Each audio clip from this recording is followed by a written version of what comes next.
Hello, welcome to Pamphlet Global. I'm Raja Muneeb, and today on Flashpoint, I have a contentious issue to discuss. Basically, uh, Maharashtra MLA Sana Malik has gone ahead and said that Pakistan has implemented the Sharia law. They have polygamy permitted in law, and it should be introduced in India as well. She said that polygamy is an Islamic law, and Islamic law should be practiced, should be allowed to be practiced to the Muslim women as well. So I'm going to debate on that. The first thing is polygamy even an issue today? Is it really allowed in Islam? And why is it that politicians who are sitting at the helm of the affairs are continuously uh, raking up religious issue one after another to basically secure their own vote base? Is politics, is religion the real issue on the ground, or is it a facade through which power has to be consolidated? To discuss this with me, I have two very eminent guests with me who really require any introduction, to be honest. I have Zahack Tanvir, who is an ardent commentator on religious affairs when it comes to Islamic issues, and I have Tehmina Rizvi, who is basically a policy analyst and also talks extensively about women and religious issues concerning women rights and women liberties. So, both of you, welcome to the show. Thank you very much for taking out the time. Now, Tamina, I will start with you. How do you see this whole issue playing up where, Sana Malik has basically gone ahead and said that polygamy should be allowed among the Muslim women? Is it you seeing something as a counter to the UCC, which the center has been talking about and bringing in the law? First of all, thank you so much, Raja, for having me. I have two, three problems with this statement. One is that the lady who is part of an assembly through a democratic process, she is probably exploiting the same democratic process to talk about religion.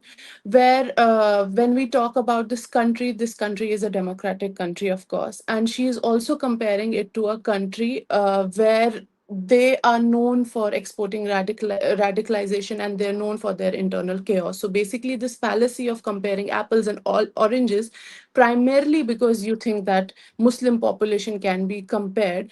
The first problem, I think, is that in South Asian context or Indian subcontinent, what we usually do, and it's a very reductionist model, is that we try to compare Muslims everywhere, whether it's Bangladesh, Pakistan, and then Muslims in India. Muslims in India have a very different platform for their daily lives, practicing their personal and public lives, as compared to Pakistan and Bangladesh. And by the time she is saying that Pakistan has implemented it, is she also passively trying to say that Pakistan is an Islamic country? And if so, how does she justify terrorism? How does she justify killing of innocent people? How does she justify bombing Shias in masjids? So these two, three questions I think nobody has asked her yet.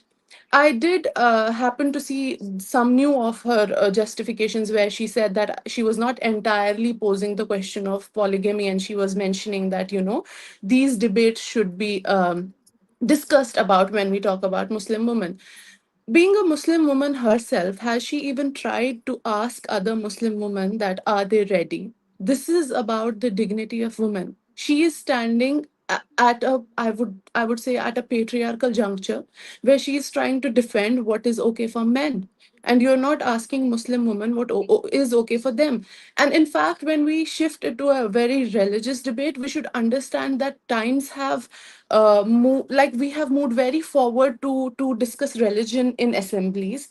What would have been a better point is that if we discuss free will, if we discuss reforms in Islam, or if we discuss the modern times and how it's intersecting with the religion, rather than picking up the old conversation about polygamy. Now, another point is that there are people and there are modern conversations about sociology saying that, people are polygamous in nature. Of course, maybe, but then the point she was justifying was on a very male part of it rather than about women. And then she was not open about the free will part of it. So that is my problem with the conversation. And the ironical part is that women, Muslim women particularly, they have a hard time reaching such structures and institutions like assemblies, political structures, parliament, And it's surprising to see a Muslim woman being there talking about something which probably we would not like her to talk about. Rather, I would have appreciated if she discusses certain larger issues, say, for example, how Muslim women are still very behind in terms of education, in terms of accessing facilities, in terms of accessing institutions and political institutions, in terms of their position in policy and debates and media.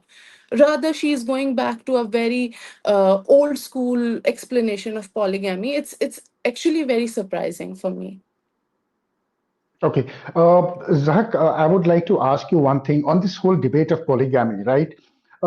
Is it something which is the basic tenet of Islam where it is, permissible to everybody, or is it polygamy was something which was practiced in those days because of certain conditions, which was primarily basically because men were at war and there was attrition?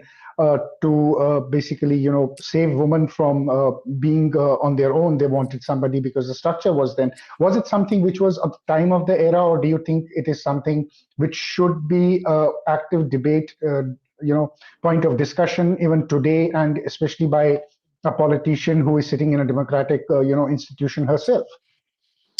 Thank you, Raja ji. Thank you for inviting me. बहुत बहुत शुक्रिया आपका. I would like to speak in Indian for the Indian audience.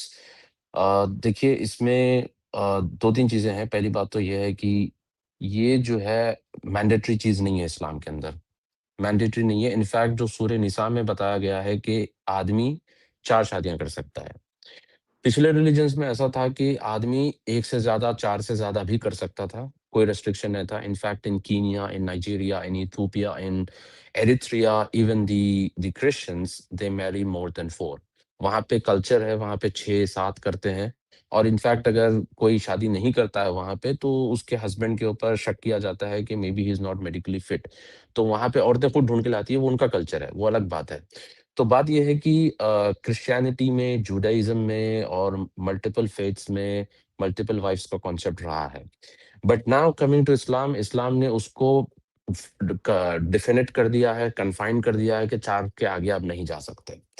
अब बात यहाँ पर ये है कि क्या ये इतनी ज़रूरी टॉपिक है कि आज के मुआशरे में, आज के चैलेंजेस और आज के सोसाइटल इश्यूज़ में इस चीज़ को डिस्कस किया जाए? नहीं है. और इनफैक्ट उस टाइम पर भी जो शादियां होती थी, इनफैक्ट प्रॉफिट मोहम्मद सल्लल्लाहु अलैहि वसल्लम himself married.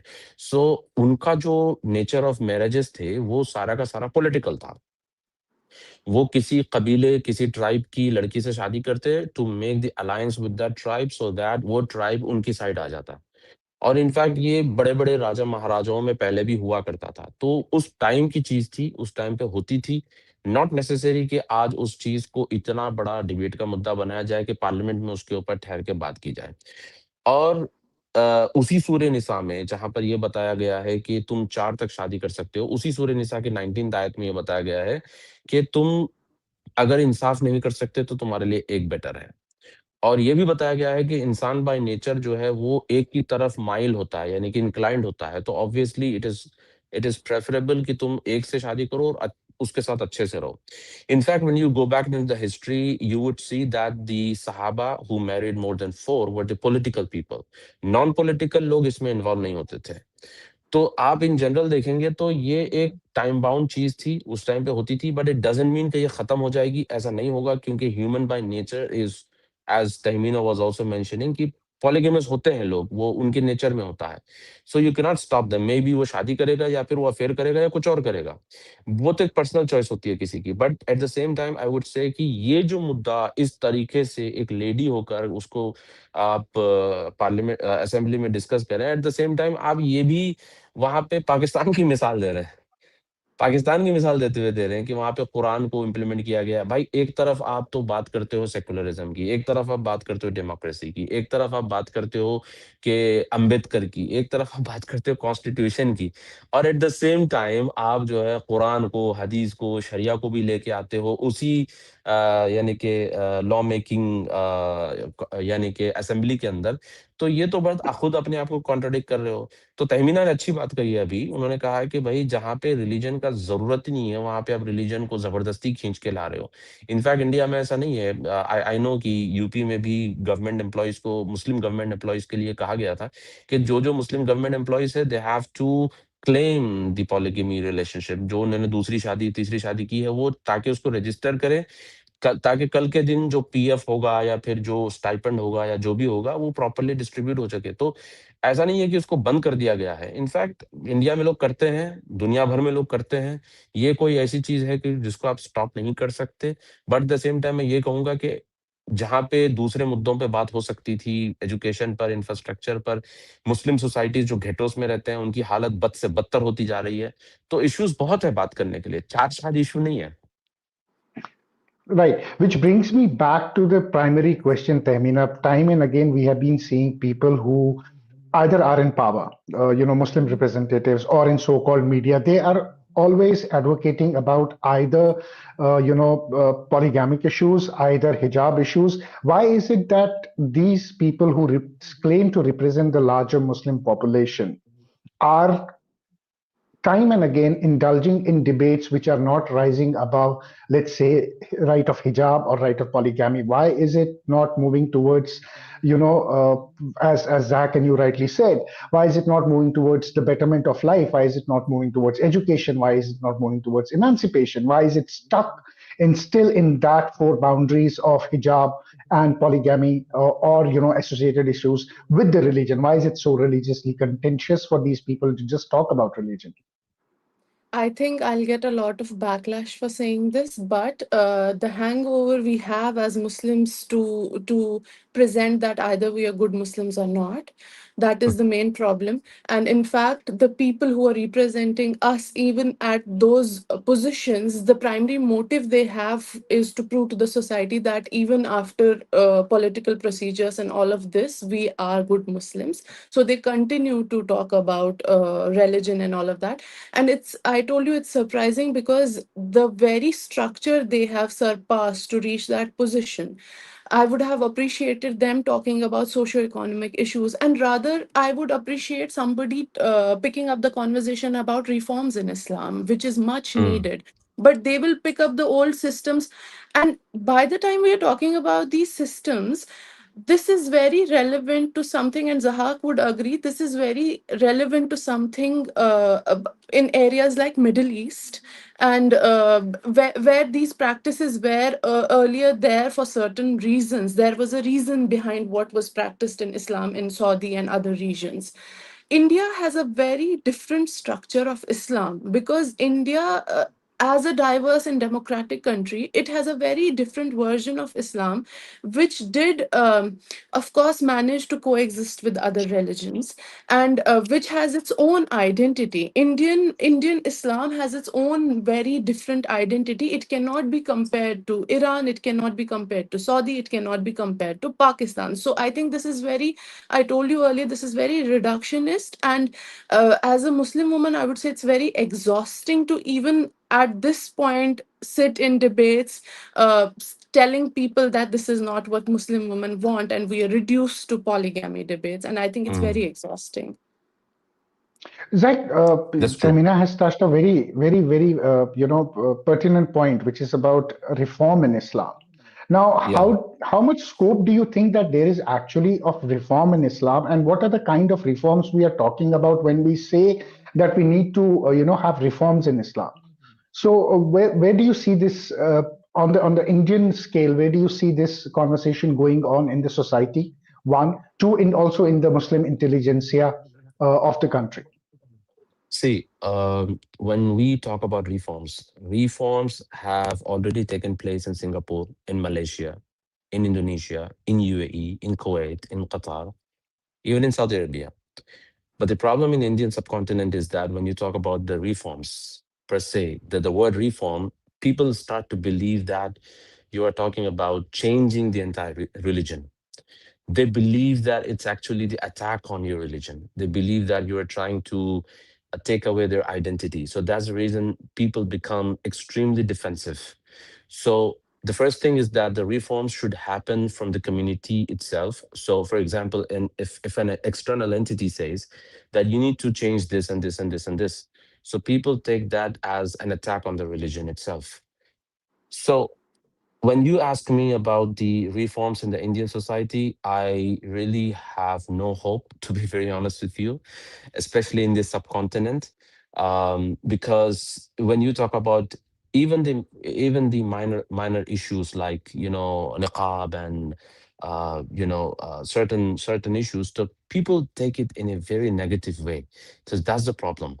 So the onus is upon the scholars, the onus is upon the ulama to guide the people. And just imagine, like 5 6 years ago, I think women were not allowed to drive in Saudi. And there were people who used to justify it. And still, you have people in India who justify not sending the women to schools. At one point, they say that women should progress, they should become doctors, engineers, lawyers, blah, blah, blah, blah. But at the same time, you see them stopping the girls from going to schools. So reforms is a very big topic, is a very, very big topic. From the size of the beard to the burqa to polygamy to multiple issues, madrasa system, reforming the madrasas.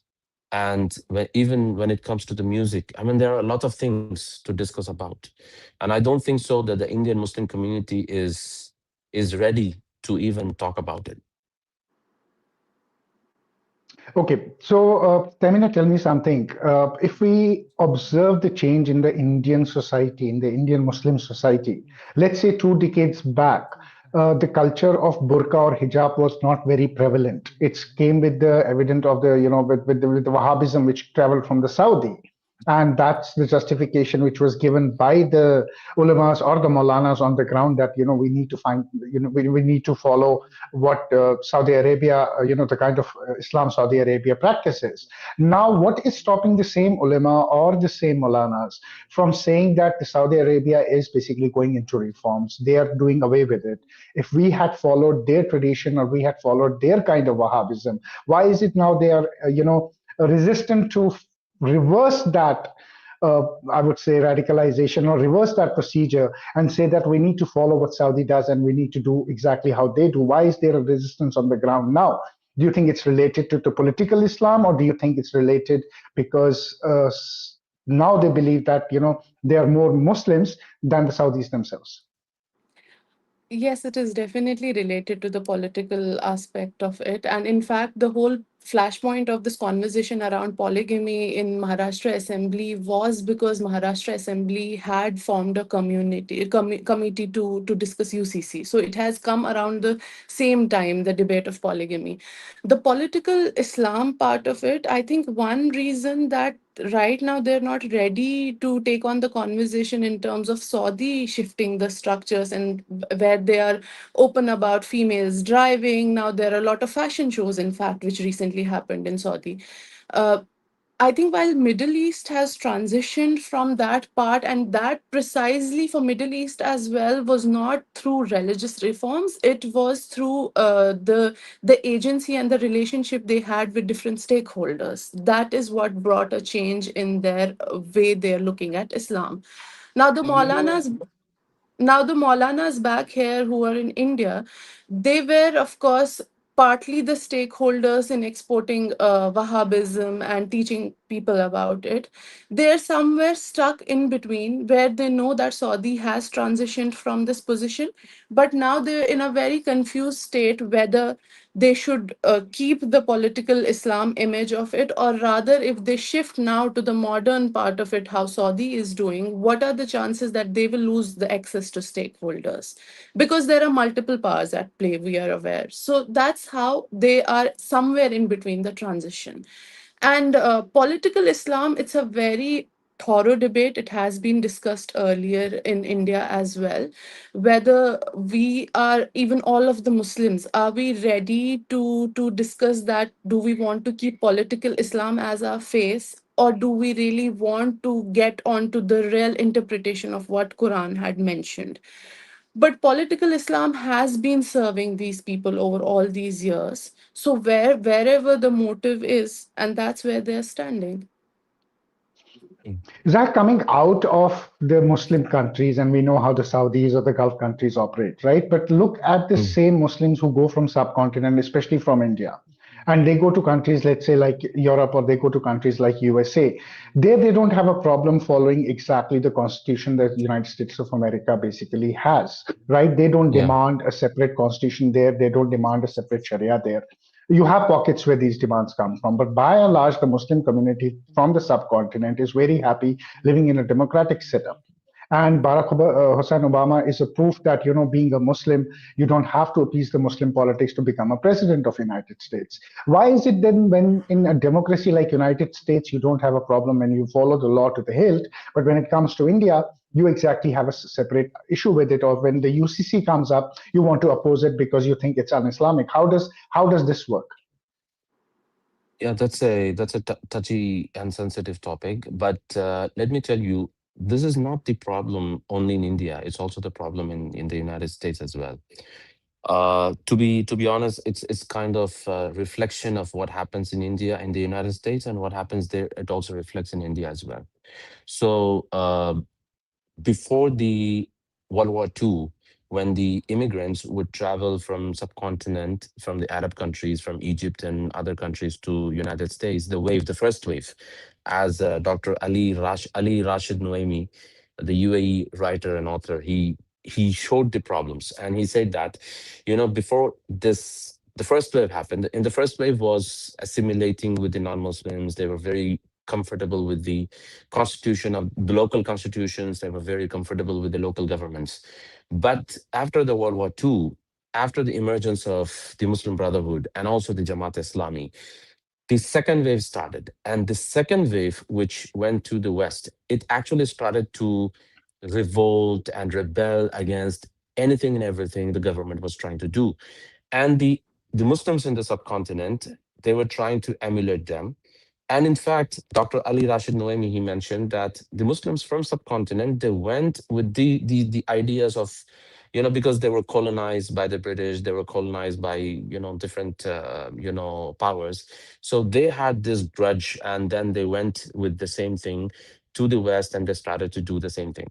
So when you are talking about the Indian thing, and why anything that is discussed in India is taken as a hit against the religion, we have to also understand that it only happens in the you can say the BJP government. So for example, if such debates or discussions are happening during the UPA government, and you would see that those will be welcomed, and people would be saying that, okay, these are the reforms which we have to take it with open mind. Let's say in Hyderabad it happened. The government in Hyderabad, the TRS government, they demolished the mosque, and they shifted the mosque. It was a parliament mosque. No, they were building a new assembly something, and they demolished the mosque, and they were rebuilding it. And no Muslim opposed it, and no Muslim spoke against it, and they were very happy with it. Had it been in the BJP government, and there would be a lot of discussions, criticisms, and this and that, blah, blah, and they would say bulldozer government and this government, that government. So what I understand from this is it depends on who's ruling it and who's picking up the subject. Since these kind of discussions like UCC and triple talaq and all these discussions come under the BJP government, there's a reason the debates also start, and opposition also starts in the BJP government.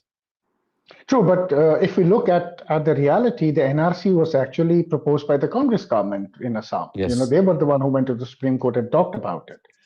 So you are right, because it's more about the political power which they feel in political ones. yeah. So that is the main reason behind them for now. But Temina, tell me something. Do you think it's time in India that the reform of the Muslims, or the issues, the real issues of Indian Muslims, regardless of women or men, should now be taken away from the religious so-called leaders or the representatives which currently represent the Muslims, and it should become a common voice where people from common background should actually advocate for their rights, and not get basically boxed in into waiting for these leaders to pick up the issues of the, the major contentious issues which are, affecting the Muslim upliftment and upgradement as well, I would say. Definitely, and I think that's what all of us are trying here. But the main problem remains that the accountability and responsibility of religion are still with the clerics, and that is what Yes. the common masses agree with. I mean, even if all of us, all three of us, try to tell Muslims around that, this is right and this is wrong, then they, even if we are well read, they will be like, who are you? Whatever clerks tell us, we'll do that. So I think the focus has to be more from shifting the responsibility and accountability from clerks to larger masses and scholars and Muslims, like analysts, thinkers, public intellectuals, rather than the sole righteousness is with them. But it is a long journey. Raja, we have been trying this in Kashmir for many years now, right? So it's like, fighting with something which is a very huge structure, and you try to break it brick by brick each day. We are standing here, we are doing that, but then the larger masses will have to agree that these representatives are no longer answerable for them. And that's the understanding which has to be which has to come from within organically. We can only try our best, but I agree that the conversations now have to shift towards the open debates. Rather, Islam should behave in a certain way, and I think it's not, when we discuss now, I am not again defending the religion, but the political Islam part of it has really degraded the way we actually interpret the teachings of this religion. So it has, the political Islam has taken the center stage, and the things which were otherwise taught, which were more about the way of living, which were more about how you navigate through the daily systems of your life, those things have taken a back seat. And I think that's problematic, because overall the conversations about Islam are now limited to either hijab of women, marriages, um, who's a good Muslim and who's a bad Muslim, and regarding the family, how many kids do you have, and Muslims have more kids, and something around that. And rather, our religion now is reduced to a point where we are only discussing what was probably a very older system, which I mentioned earlier, was one, that it was contextual in certain areas, and second, that it was relevant to some geographic locations as well. What was relevant to Saudi is not relevant to India. So we really need these conversations around that. If in those times it was probably contextual to have 3 4 kids, have 3 4 wives, or to do certain things around taxation, talak and all, is that relevant right now? This is a more important debate, and I think this would need more conversations around. So, Zach, as Tehmina said, most of the people still rally behind the ulamas and the maulanas and the people who are being into the political Islam. Then how does this narrative or how does this conversation change? I mean, how do you take it out of their hands and bring it out in the hands of common, educated, young Muslims who can drive the Muslim community in India towards a more progressive path rather than keeping them boxed in into the, religious conversations and restricting them just to the religious debates, whether it is in politics or it is in daily life? That's a very good question. See, Raja Bhai, the first thing is that you cannot actually take away that control from the ulama, and you cannot shift that control to intellectuals.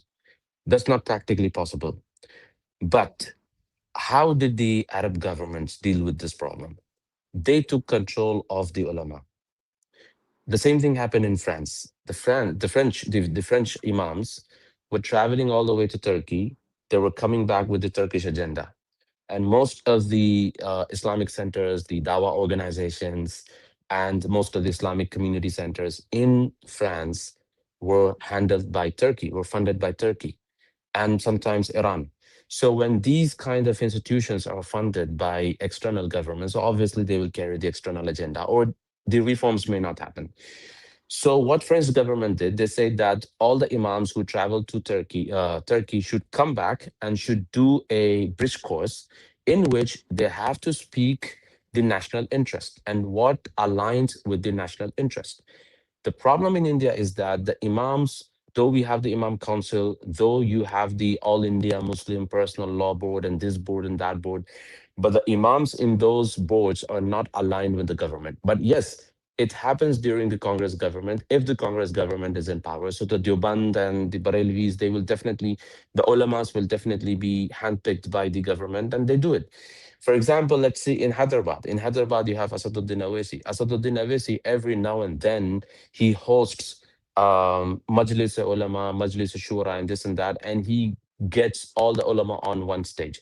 And in fact, in India, the Indian government experimented this and tried this idea of getting all the ulama on one platform and getting them speak in the national interest. But since the Indian Muslim community is so huge and the government cannot have a body under which all the imams and the ulama should register and they should speak as the government wants them to speak. So it sounds very weird that you're asking the ulama to speak what the government wants to speak, but this is how it works. To be very honest, this is how it works. I know that the ulama cannot speak everything what the government wants to speak, but at least they have to align with the national interest. So in that case, you need to form a body. You need to at least form a transitory body through which the ulama should speak in the national interest. So, Tehmina, that brings me to the last question. As a policy analyst, do you think the government of India actually needs a clear-cut government policy where they will bring in all the imams or the preachers under a policy like Zahack said they have in France, where national interest has to come first? Or do you think a government actually needs that kind of a policy which will stay there irrespective of which government comes into the power next in New Delhi, whether it is BJP, Congress, or somebody else? Do you think we need a policy for next 20 to 30 years to basically one, align the Muslims of the country with the larger national interest; two, also to look at the upliftment of the Muslims through common laws which we have under the constitution available for every citizen in this country? I think yes, we do, and I think Indian government is also trying to do this, but there are certain intersections to this conversation. One, that even if we try this very rigorously, then the conversations happening around Islam in India right now, and the Muslims and the clerks would immediately come up that saying that our rights are at stake and they are trying to take everything in their hands. So I think a thorough conversation around theological gatekeeping with these clergy is important, and r- government is at its best, I think, trying to do all of that. But of course, we would need different stakeholders at one negotiation table to discuss what can be done further, including talking about, as Zahak mentioned, talking more about democratic processes, talking more about national interest rather than keeping these Islamic things on the table. So I think government of India should definitely try to sort of initiate a conversation, and it has been initiated in past as well, but it is more important right now because how all of us are seeing how religion is used and how in fact Muslims on the ground are told certain things which might not be true nationally. So it does require a larger conversation. Zach, do you think there is a time for the government basically to bring in a policy which could be, you can say, basically binding to these all these leaders and ulemas and maulanas, or do you think that the conversation for the way ahead is the right kind of approach at the moment? No, it happened. In fact, government was successful in regularizing the madrasas. So back in 2022, when government, in fact, the UP government was pushing this regularization of madrasas, there was a there was a huge backlash from the Muslim community, especially from Dewan. But over the time, when the process started, they aligned with it. So I think yes, the as Tamin also mentioned that a platform needs to be done and the ulama have to align with that platform and they have to gather on that platform, and I'm sure the government can do it, and I am also sure that the ulama will definitely come on that platform. Right. Thank you so much for today. I think, what I believe is that, in my own opinion, is that it's time that the educated Muslims like us, like you, like Tehmina, and many others who are out there, really needs to raise their pitch when it comes to the real contentious issues of Muslims, and they need to stop getting bogged down into debates which are regressive, not only to the Muslim community but also as an idea to India as well.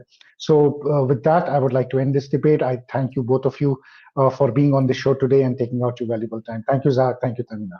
Thank you. Thank you. Thank you. Thank you.